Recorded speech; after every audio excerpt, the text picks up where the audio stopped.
It's a brand new day in Portland.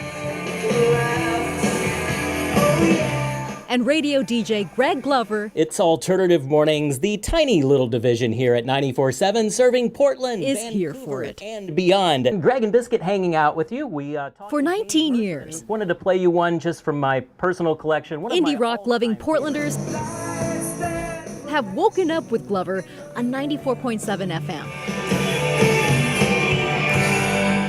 His sidekick? You good boy? That's Biscuit. You ready to go? Oh, yeah. Okay. They know him more than they know me. Yeah.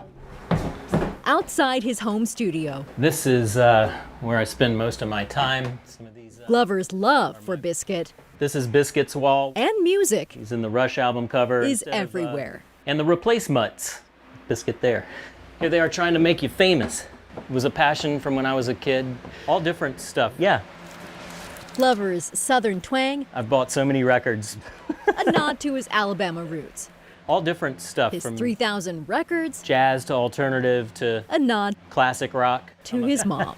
I was raised with whatever was on the radio and my mom listened to. Good boy. Back in the studio. Boy. Thanks for waking up with us. It's 10 a.m. And that's a wrap for this morning show. By noon, it's off to Prost on North Mississippi.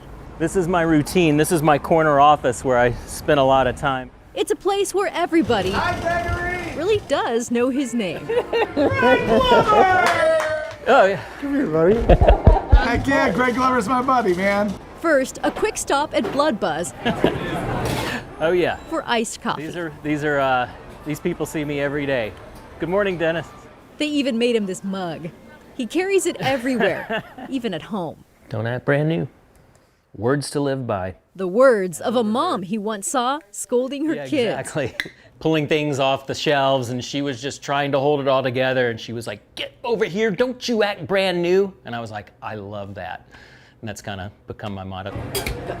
Glover is a creature of habit. Coffee in hand. Thank you. Don't act brand new. Thank you. An iced drag. It's back over to Prost. The corner office. And a table that has his name on it. Believe me, I started coming here way before 2015. I don't know if I'm proud of that or embarrassed by it. But, on this morning, two of Greg's best friends, Lori and Skip, are here. My best friend. Not much has changed in 15 years. Tell me this story. I don't even remember that. Except for the drink in Glover's hands. Instead of iced coffee, it used to be liquor. A lot of it. Come here with my laptop, have a couple drinks. 2, 3, 4 drinks, go home, 2, 3, 4 drinks. And that was just routine. It wasn't until later I realized that that's not normal. It felt like he had dug himself into a big hole and didn't know how to climb out. You know, I've never been comfortable talking about any of this, But now, at least, he's ready. 3 years ago today, I sat here and took my last sip of alcohol. Glover will be the first to tell you. Yeah. His path to sobriety was not typical. Quit cold turkey. Then again, most people don't lose their dream job and cheat death in the same month. Yeah, it was like he did. It happened during the pandemic, the fall of 2020. The company that owns 94.7 did some restructuring. I was part of some layoffs. Glover was off the air. 3 weeks later, he got up to walk Biscuit, but never made it out the door. I got really lightheaded. The last thing he remembers was yelling out for his wife. Odd that I'm sitting right here in the very spot you put the chair down where she came downstairs and I was laying on the floor and I was on my back, my iced coffee spilled everywhere, Biscuit shivering next to me. When paramedics arrived, Glover's heart rate was 13 beats per minute. Like, is this real? It felt like a dream.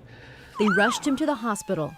There, he says, moments from his life. And hardly a day goes by that I don't think about it. Flashed through his mind. It was kissing a girl for the first time, or hitting my one and only home run in high school in baseball, or seeing U2 for the first time. And then everything went black. Doctors performed chest compressions to save his life. And the next thing I remember is waking up and saying to the guy, "What just happened?"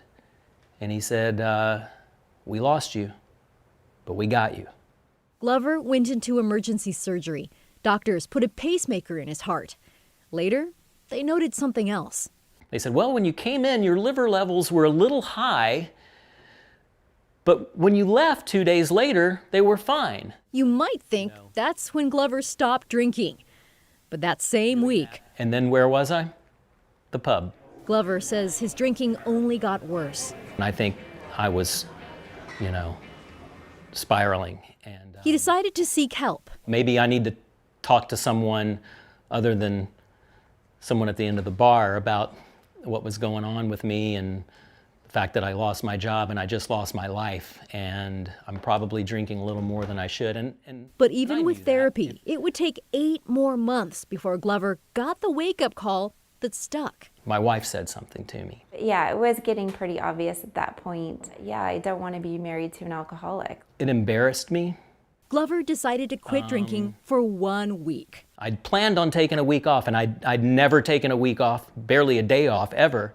The day it actually happened caught him by surprise. But I came in here and I was like, okay, I'm gonna have a couple drinks and, read my New York Times, and that was my plan for the day. But for some reason, Glover's drink hit differently that day. And I said, Patrick, I can't drink this. And he literally said, he goes, I got you. And he took my drink and I picked up my paper and I walked out the door. And that was the longest day of my life because, Glover got through it. yeah.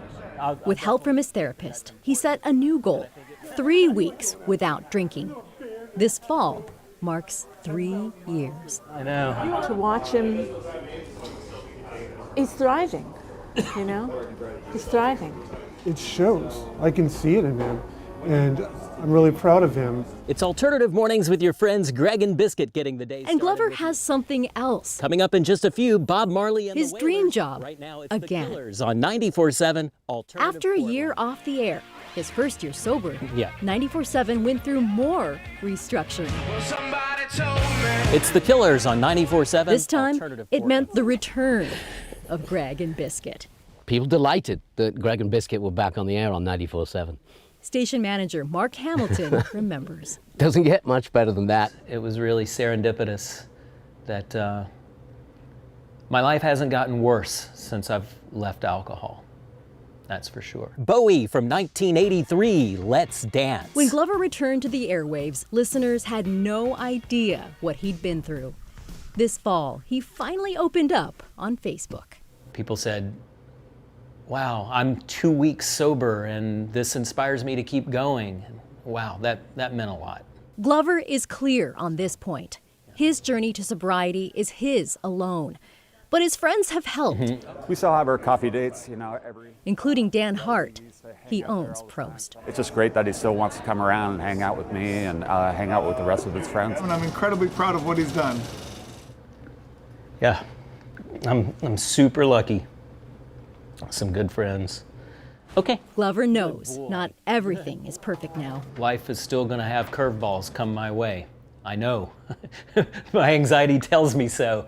But I do think that no matter what happens, I'm better equipped to deal with those things when they come up than I was 3 years ago. That's for sure. You know what, Greg? I think you're acting brand new. Maybe Yeah. that's not such a bad thing In some ways, I am. after all. Yeah. I'm Greg. Me and Biscuit will see you in the morning when it's In dark. Northwest Portland, Until then, be good humans and try not to act brand new. Catherine Cook, KGW News. Catherine's with me now. Wow, powerful story. Absolutely. Greg is such an incredible person. I'm so grateful for him for sharing his story. He's really private. Yeah. But he thought it was time to open up. He wants to encourage other people on their journeys, no matter what path they're taking. Well, and I'm so impressed with him because the journey's not easy. I know. I quit drinking almost 11 years ago now. Wow. And I just found that, this job has a lot of stress. I guess every job does. And I was using it as a stress reliever. But when you start going from a glass of wine a night to a bottle of wine, that's time to kind of start backing down. So it was not easy for me. It's not easy for him. I think it's probably not easy for a lot of people because it's such a social thing. Right. And that's the thing. He says society puts a lot of pressure on people. He wanted to do the opposite, to say, hey, you know what? It's okay. You're not alone. You're not the only person out there who's chosen not to drink. Yeah, I think it's a great message. Thanks for bringing it to us, bet. Catherine.